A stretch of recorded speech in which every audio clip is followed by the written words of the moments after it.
BBC বাংলার সান্ধ্য অধিবেশন প্রবাহতে আপনাদের স্বাগত।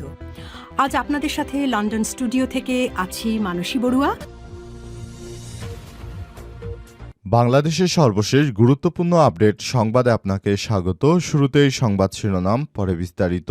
প্রথমেই জানাবো আমাদের হাতে থাকা সর্বশেষ গুরুত্বপূর্ণ সবথেকে তাজা আপডেট সংবাদ। স্বরাষ্ট্র উপদেষ্টার কার্যালয় ঘেরাওয়ের ঘোষণা সাদিক কায়েমের। ওসমান হাদিকে গুলি করে হত্যা চেষ্টায় জড়িত সন্ত্রাসীদের গ্রেপ্তারের দাবিতে স্বরাষ্ট্র উপদেষ্টার কার্যালয় ঘেরাওয়ের ঘোষণা দিয়েছে ডাকসুর বিপি আবু সাদিক কায়েম। আজ ঢাকা বিশ্ববিদ্যালয় ডাকসু থেকে জমায়েত হয়ে এই কর্মসূচি পালন করা হবে বলে জানিয়েছে। দুপুর 12টায় রওনা দেবে তারা। রোববার রাতে নিজের ভেরিফাইড ফেসবুক পোস্টে এই কর্মসূচির ঘোষণা করেন সাদিক কায়েম।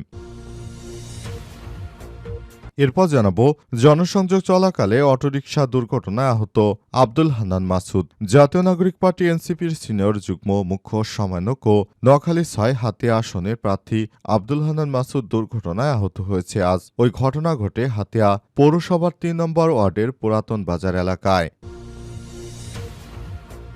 এদিকে কিডনি এবং ফুসফুসের কার্যক্ষমতা চলমান রয়েছে হাদিকে আজ নেওয়া হচ্ছে সিঙ্গাপুরে। জুলাই বিপ্লবের অগ্রনায়ক শরীফ ওসমান হাদিকে উন্নত চিকিৎসার জন্য বিদেশে পাঠানো হচ্ছে। তাকে আজ সিঙ্গাপুরে নেওয়া হচ্ছে। ইতিমধ্যেই আর অ্যাম্বুলেন্স ভাড়াসহ সার্বিক বিষয়ে প্রস্তুতি নেওয়া হয়েছে। তবে থাইল্যান্ড পাঠানোর বিষয়ে হাদির পরিবারের আগ্রহ ছিল অনেক বেশি বলে জানানো হয়েছে। তবে সরকারের নির্দেশে তাকে সিঙ্গাপুরে নেওয়া হচ্ছে। জানাবো, জুলকারনাইন সাহেরের চাঞ্চল্যকর তথ্য ফাঁস। হাদির শুটারকে গুয়াহাটিতে শেল্টার দিচ্ছে জাহাঙ্গীর কবির নানক। ইনকিলাব মঞ্চের মুখপাত্র ঢাকা ৮ আসনের স্বতন্ত্র প্রার্থী শরীফ ওসমান হাদিকে হত্যার উদ্দেশ্যে গুলি করার ঘটনার সঙ্গে জড়িত শুটার সাবেক ছাত্রলীগ নেতা ফয়সাল করিম মাসুদ ওরফে দাউদ খান এবং তার সহযোগী বাইক চালক আলমগীর হোসেন বর্তমানে আসামের গুয়াহাটিতে অবস্থান করছে বলে দাবি করেছে আল জাজিরার সাংবাদিক জুলকারনাইন সাহের। এবং সর্বশেষ জানাবো, মরক্কোতে আকস্মিক বন্যায় ২১ জনের মৃত্যু। মরক্কোর আটলান্টিক উপকূলীয় প্রদেশ সাফিতে মুষলধারে বৃষ্টিপাতের ফলে সৃষ্ট আকস্মিক বন্যায় কমপক্ষে ২১ জন নিহত হয়েছে, আহত হয়েছে ৩২ জন। আজ এক বিবৃতিতে এই তথ্য নিশ্চিত করা হয়েছে। এই ধরনের অনাকাঙ্ক্ষিত ঘটনা ভবিষ্যতে যেন আর না ঘটে সেই ব্যাপারটি নিয়ে আরও বেশি তারা সতর্ক অবস্থানে রয়েছে। প্রিয় দর্শক, এতক্ষণ শুনছিলেন সংবাদ শিরোনাম, এবারে বিস্তারিত।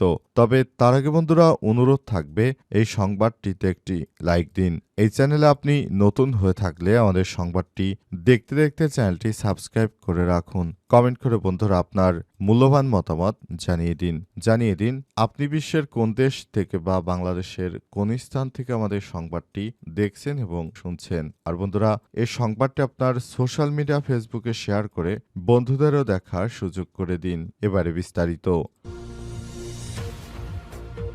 স্বরাষ্ট্র উপদেষ্টার কার্যালয় ঘেরাওয়ের ঘোষণা সাদিক কায়েমের। ওসমান হাদিকে গুলি করে হত্যা চেষ্টায় জড়িত সন্ত্রাসীদের গ্রেপ্তারের দাবিতে স্বরাষ্ট্র উপদেষ্টার কার্যালয় ঘেরাওয়ের ঘোষণা দিয়েছে ডাকসুর বিপি আবু সাদিক কায়েম। সোমবার দুপুর 12টায় ঢাকা বিশ্ববিদ্যালয় ডাকসু থেকে জমায়েত হয়ে কর্মসূচি পালন করা হবে বলে জানিয়েছেন তিনি। রোববার রাতে নিজের ফেসবুক পোস্টের মাধ্যমে এমন বিষয় তিনি দেশবাসীকে জানিয়েছেন।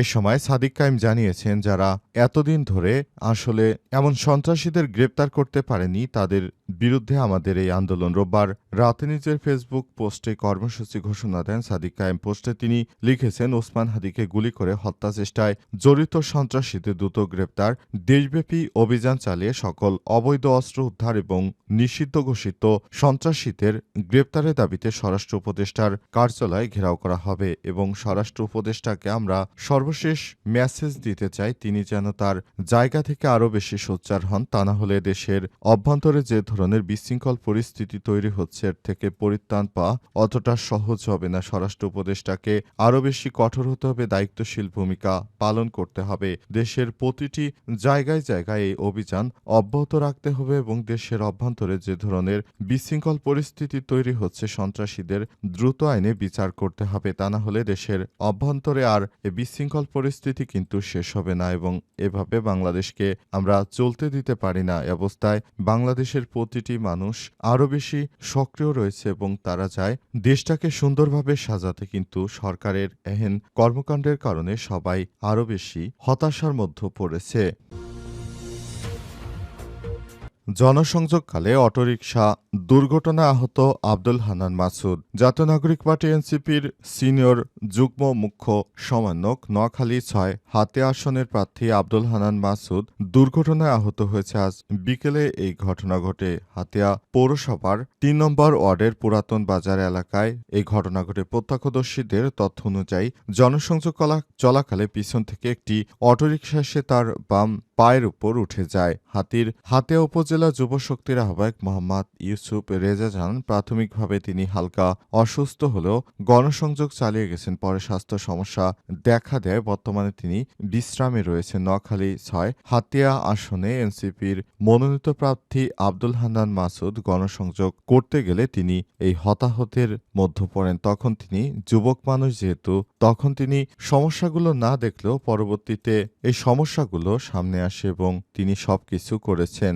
অন্তর্বর্তীকালীন সরকারের প্রধান উপদেষ্টা দায়িত্ব গ্রহণের পর শিক্ষার্থীরা তারা যার যার জায়গা থেকে গণসংযোগ চালিয়ে যাচ্ছে। আগামী জাতীয় সংসদ নির্বাচনে তারা বিপুল ভোটে জয়লাভ করবে সেই প্রত্যাশা করছে। কিন্তু দেখা যাক দেশের মানুষ তাদেরকে কতটা পছন্দ করে, দেশের প্রতিটি জায়গায় আসলে তারা কতটা নিরাপত্তা দিতে পারে সেসব বিষয় আরও বেশি এখন দেখার জন্য মানুষ অস্থির হয়ে আছে। তাদের ব্যাপারে সবাই আরও বেশি পজিটিভ হয়েছে এবং তারা চায় নতুন বাংলাদেশ গড়ে তুলতে এবং সেজন্য তারা কাজ করছে।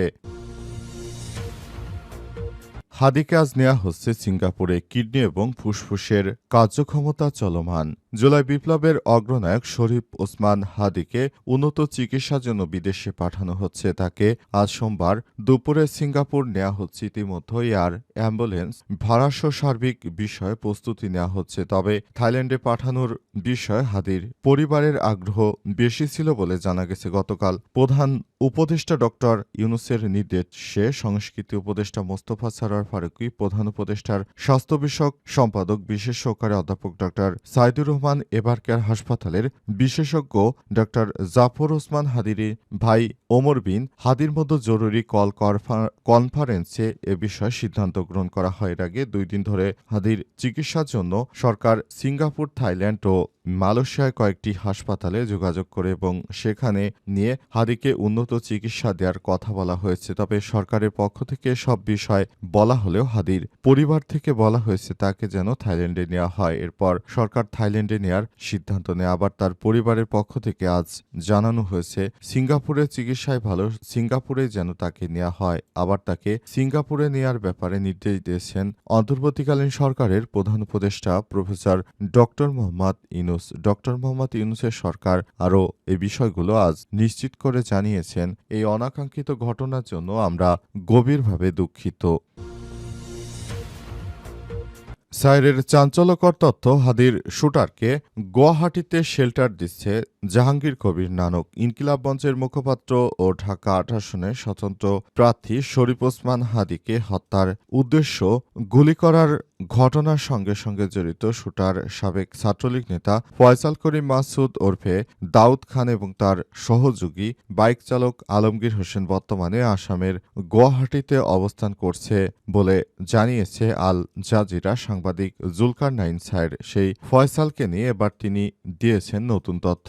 জুলকারনাইন সায়ের আজ তার ফেসবুক পোস্টে ফয়সালের ফোন নাম্বার পাওয়া গেছে বলে জানান। তার আগে সেই ফয়সাল হালুয়াঘাট সীমান্ত দিয়ে ভারতে পাড়ি জমায়। তখন তার অবস্থান ভারতের গুয়াহাটিতে। সেখানে যাওয়ার পর তাকে ভারতে পালাতে সাহায্য করা জাহাঙ্গীর কবির নানকের পিএস মাসুদুর রহমান বিপ্লব তাকে একটি সিম কিনে দেয়। সায়ের বলেছেন, ইনকিলাব মঞ্চের সংগঠক ওসমান হাদিকে হত্যার উদ্দেশ্যে গুলি করার ঘটনার সঙ্গে জড়িত শুটার সাবেক ছাত্রলীগ নেতা ফয়সাল করিম মাসুদ ওরফে দাউদ খান এবং তার সহযোগী মোটরসাইকেল চালক আলমগীর হোসেন গতকাল সন্ধ্যায় 12 ডিসেম্বর ময়মনসিংহ ময়মনসিংহের হালুয়াঘাট সীমান্ত পাড়ি দিয়ে ভারতে প্রবেশ করার পর জাহাঙ্গীর কবির নানকের পিএস মোহাম্মদ মাসুদুর রহমান বিপ্লব ফয়সাল করিম মাসুদকে এই ভারতীয় নম্বরটি জোগাড় করে দেয় বলে বিশেষ গোয়েন্দা সূত্র থেকে জানা গেছে। সেই নম্বর ব্যবহার করে ঘনিষ্ঠ মহলে নিজেদের উপস্থিতি জানান দেয় ফয়সাল। স্যার বলেছেন +9160013940 এই নম্বরটি ব্যবহার করে গতকাল রাতে কয়েকটি নম্বরে নিজেদের এই সেলফি পাঠানোয় ফয়সাল করিম মাসুদ ওরফে দাউদ খান। যে সকল নম্বরে ওই ছবিটি পাঠানো হয়েছে তার একটি ইন্টারসেপ্ট করে এই ছবিটি পাওয়া যায়, যা গতকাল ভারতের আসাম রাজ্যের গুয়াহাটিতে তোলা হয়েছে বলে নিশ্চিত হওয়া গেছে।